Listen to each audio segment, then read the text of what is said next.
Quddiem l-Assemblea Ġenerali tan-Nazzjonijiet Maqgħuda fi New York, il-Prim Ministru Joseph Muscat sejjaħ id-dinja inċerta mifnija bi sfidi li jitolbu azzjoni innovattiva u differenti minn kif il-komunità internazzjonali imdorrija tirreaġixxi.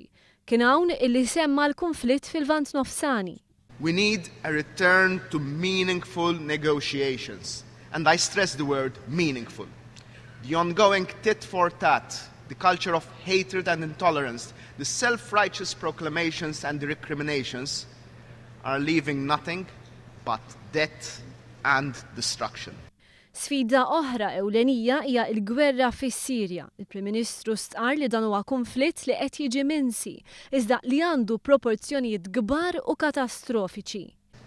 Last year, my country, like many others here, called for a stop to the atrocities.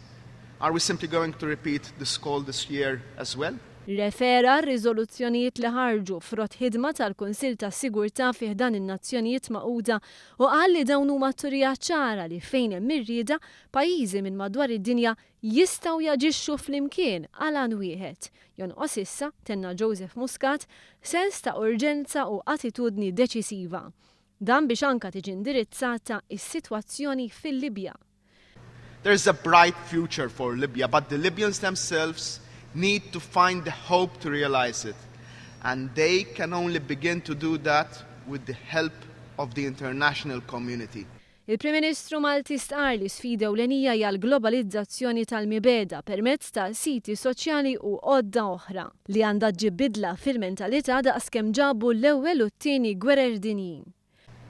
Just as the horrendous carnage of 2 world wars led to a shift in our thinking, the reality we are living in now needs to force another shift. Il-mibeda ġib magħha traċedji umani kbar fosthom l-immigrazzjoni illegali. Help us stop the great human tragedies that come with risky crossings across the Mediterranean. The receiving states of the waves of migrants cannot stand up to this challenge alone. Il-Prim Ministru Malti wieħed li pajjiżna se jkompli ħidmietu favur il-paċi u il-prosperità.